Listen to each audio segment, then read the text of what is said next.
Hello, and welcome to Lucknow's second floor. You're joining me in the staircase hall, an open space at the top of the stairs from which you can access the home's private spaces, the guest wing, master suite, and servants' quarters. You may have already noticed that the second floor has a different aesthetic than the first. It's quite a bit brighter up here, thanks in part to lighter, neutral-toned paint and wallpaper, which creates a very different atmosphere than the dark wood paneling on the first floor. The second floor also gets much more natural light thanks to 7 skylights, the largest of which, made of Tiffany glass, is right above our heads. As you might imagine, this beautiful decorative glass would have been quite expensive to install, and this feature is uniquely designed to protect the plant's investment. This glass is actually resting in the floor of the attic, completely protected from the elements, with a second skylight in the roof through which the sunlight streams to diffuse into this space. The result, as you can see, is absolutely lovely. From the staircase hall, you can also access one of the home's outdoor living spaces, a pleasant, covered balcony with views of the Ossipee Mountains. The 7 peaks seen here were once owned by Tom and Olive Plant. The Lucknow estate spanned from those peaks all the way to the shore of Lake Winnipesaukee. This balcony also provides a good view of the home's complex system of roof timbers and tiles. The tiles are all made of terracotta, and each timber features scalloping to accentuate the rustic and handcrafted appearance of the home. Let's make our way to the guest wing next, where the plant's overnight visitors stayed. This octagon-shaped guest room, which is called the Blue Room on the home's interphone system, currently awaits restoration. In addition to scenic views and a designated guest bath, overnight visitors staying in this space had a built-in closet and use of a small balcony to enjoy the fresh air. Guests at Lucknow enjoyed a variety of outdoor activities like horseback riding, shooting, fishing, golf, tennis, and rides to the summit of nearby mountains. They may have even been invited for a ride in Tom Plant's prized boat, the Keen Cutter, on Lake Winnipesaukee. Each of the 2 guest rooms on this floor had access to a private bathroom. The smaller bath, which serves the Blue Room, was originally a trunk room according to floor plans from the late 19-teens or early 1920s. We don't know exactly when the space was updated, but it seems to have happened during the plant's occupation. All of the tiles and fixtures match the rest of the bathrooms in the mansion. The larger bathroom originally served both guest rooms. Here we see guests had access to the same amenities as the plants: a flush toilet, pedestal sink, tub, and needle shower. The green room, the largest of Lucknow's guest rooms, was likely enjoyed by close friends and family of Mr. and Mrs. Plant. Photographer George Perry, who documented the estate for an article in Country Life magazine in 1917, noted in one of his photograph albums that he stayed in this guest room while working for Mr. Plant.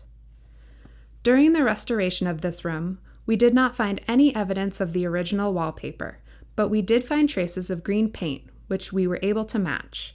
The wallpaper and new green carpet, although not original, are done in styles and colors appropriate for the era and Mr. and Mrs. Plant's decor preferences.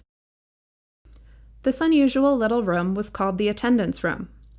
It has been interpreted in a variety of ways in the past, and we are still not certain exactly how it was used. It may have been a sewing room, a place for Olive to meet and confer with her domestic staff, or possibly a small bedroom for the servant of one of Lucknow's many overnight guests. As no scraps of original wallpaper were uncovered in this space during restoration, this lovely wall covering was chosen to mimic vibrant patterns found in servant spaces elsewhere in the home. We're now entering Olive's boudoir, which is the beginning of the master suite. In this room, with its lovely view and romantic balcony, Mrs. Plant may have enjoyed her breakfast, conducted correspondence, or served afternoon tea to a visiting friend. The room has pocket doors, so Olive would have had complete privacy here. The chaise, desk, and chair in this room were crafted by the Toby Furniture Company of Chicago. These original furnishings were generously returned to Lucknow by the Toby family, who occupied the estate during the 1940s and 1950s. The boudoir balcony faces scenic Lake Winnipesaukee. Beyond the lake, Gunstock Ski Area is the highest hill, and Laconia lies straight ahead. Next to Olive's boudoir, we find her dressing room. In addition to its mirrored closets, this space is well supplied with shallow drawers for the storage of carefully folded garments of all kinds. Olive's wardrobe undoubtedly contains special garments for golf, horseback riding, tennis, and other sports. One of the house's interphones is conveniently located next to Olive's dressing table. If Olive needed any assistance while dressing, she could have easily called for a servant. We don't know for sure who worked in this house, but it is possible that Olive may have had a lady's maid at some point. A servant in this role would have been responsible for attending the personal needs of her mistress, especially related to her appearance.